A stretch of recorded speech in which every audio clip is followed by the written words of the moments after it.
And I thought today I turned on my computer, and the stock futures were down overnight, and I said, well, it's about time that we're going to give back some of the gains that we have made, and lo and behold, I haven't looked at them for the last hour, and the NASDAQ is thriving. I mean, it's crazy up today again, and what the heck could be going on in this world?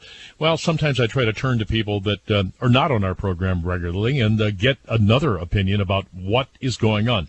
And today we have available to us is Harry J. Abrahamsen. He is the founder and the CEO of Abrahamsen-Financial Group, and they do customized wealth management solutions, just like many of our other clients do. But Harry is not one of our clients yet, but maybe someday. Harry, how are you, sir? Hey, great, Dan. Thanks for having me on the show. Well, it's great to hear another voice out there. I seek to understand. And now, just briefly reading the stock market today, they say that, well, maybe the NASDAQ is going up on the fact that unemployment claims are slowing. There's still an awful lot of unemployment out there, Harry. Yeah, there really is. I mean, there's going to be, the numbers are coming out, and, they're anticipating, I guess, close to 20%. And the markets are just, very volatile, going up and going down. And, it's going to be an interesting ride for the rest of this year, for sure. Yeah. So the stock market has gone up markedly here, and where we thought that, oh my goodness, we're going to have a lot of volatility. We haven't had it so much in the last month. But what are the stocks that are driving the market right now? Well, you have to take a look at, depending on what you're looking to accomplish, short term or long term, right? So if you look at some of the stocks that are out there, some of the obvious ones like Amazon have done unbelievably well. They're at an all-time high, Other stocks that people are using, like right now, Zoom is another platform that's kind of adapted. They're doing really well. So, these stocks here just really depends. If, you want to be in for the long haul, like an Amazon or a Zoom, I think are going to be, good stocks to look at. So when you see the stock market going up, isn't this kind of a non-starter with all the unemployment we have and with the uncertainty of businesses being closed? Is there no correlation between the stock market and the real economy? The real economy is not very good, is it? Well, the real economy right now, when you look at the amount of stimulus that was produced, over $5 trillion, right, within a 3-day period of time. That's 25% of GDP, which is tremendous, Unemployment's going to be high. There's another element kind of happening right now a little bit with the stock market, which is artificial intelligence. There's a lot of that being used right now with various algorithms. So I think for the regular investor, they have to really just be aware and conscious of some of the dynamics, because the economy itself, we've never been through something like this before, with the amount of stimulus that was produced in that short a period of time. And then, of course, now just looking at the next, what is the next rest of the year going to look like, from businesses staying open or being able to sustain themselves. So if you had if the coronavirus were to abate, which we think that it may be doing right now, we're getting warmer weather, and at least it has been pushed off of the front page. If it would abate, would there be a natural recovery, as the president has said would happen in the third and fourth quarter? That's possible, Dan, but I think really, if you really look at the bigger picture, our country has, we're in debt, and our GDP is shrinking. If you look at from today over the next 4 years, right? So I think we're in an election year right now. There's going to be a lot of political posturing, and there's going to be that element that's going to play a role from now to the end of the year. But if you look at this yearly over the next 4 years or over the next 8 years, we have a lot of things as a country that we have to deal with, especially if you look at Social Security. It's underfunded in 2020. And now with all the people going to be out of work, there'll be less people contributing. So there's a lot of macroeconomic components that need to be really looked at and considered. And then obviously you have the day-to-day with the stock market. So it's going to be interesting to see what's going to unfold from now to the end of the year through the election. But what do you think, Harry? I think right now that there's going to be a little bit of a rally between now and the end of the year. I think that there's a really good chance of another correction. And then I think we're going to be dealing with the consequences in January.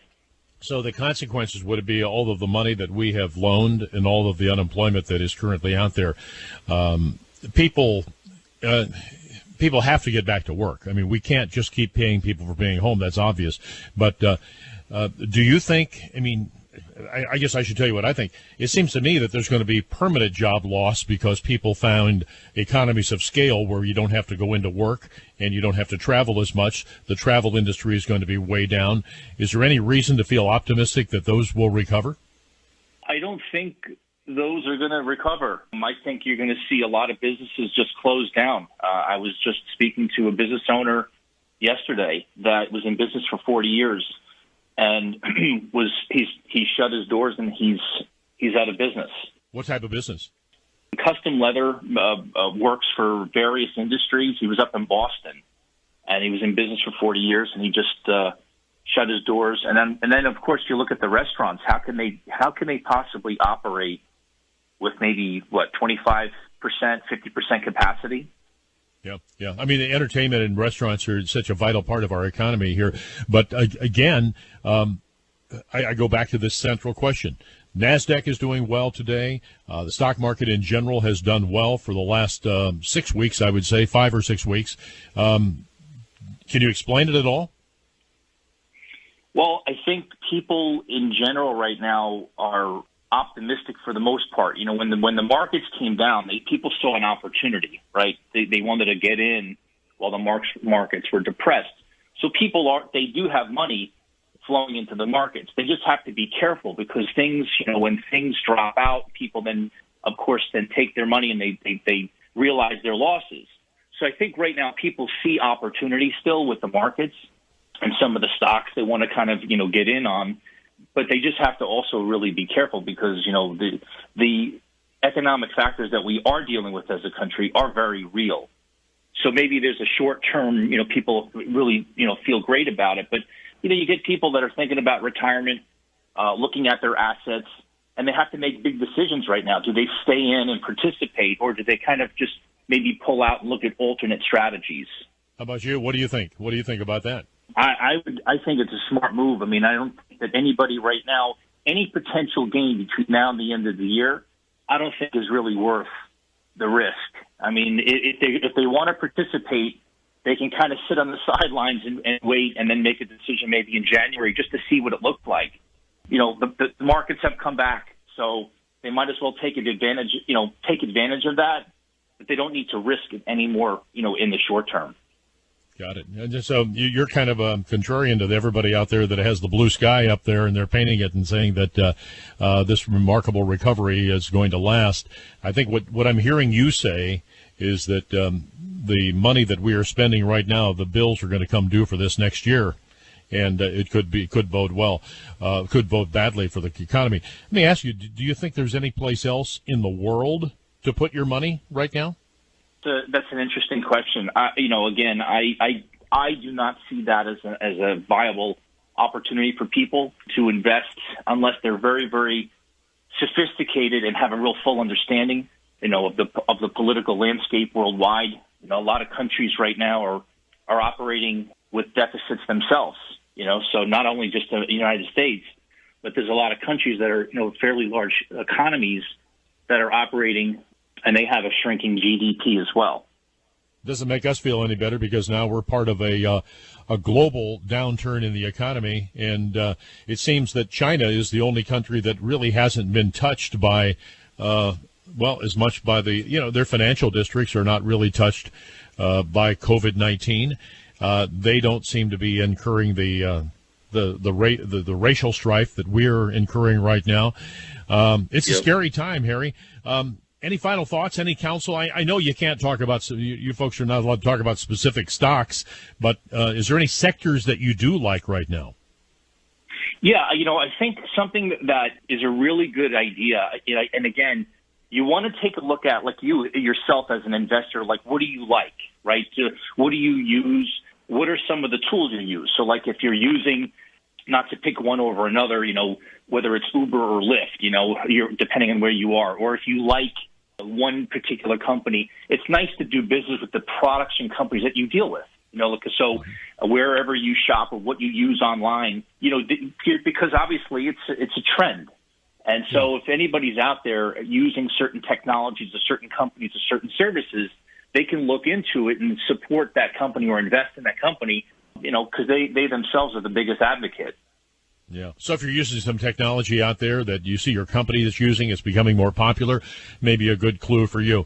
Well, Harry, it's good to meet you, and it's nice to get a different perspective from our local guys from time to time. And if you want to talk a little bit about your information, now'd be the time. Go ahead. Well, great. We're located right over in New Jersey. We have 2 offices, and we work with a lot of local people, not only in New Jersey but across the country. Our website, www.abrahamsen-financial.com. Anybody's interested, they can reach out to us. And I really do appreciate the time today, Dan. I really appreciate it. Well, nice to meet you, Harry. Good luck to you, and pray for our country, and we will find our way through this thing. And of course, we have to be optimistic. We're probably in a position with our freedoms here to get things done more than other countries can. But again, if you want to reach out, the spelling you may not be familiar with, but it is abrahamsen, harry-abrahamsen-financial. He's the CEO, and hey, good to meet you, Harry, and best of luck to you, and we hope you folks recover well in New Jersey. Thanks so much, Dan. My pleasure. All right, a different perspective out there, one that's not so bullish, but again, the stock market's having a hell of a day again. 19 after 11 o'clock on 570 WKBN, the Dan Rivers Show. We are glad to have you along.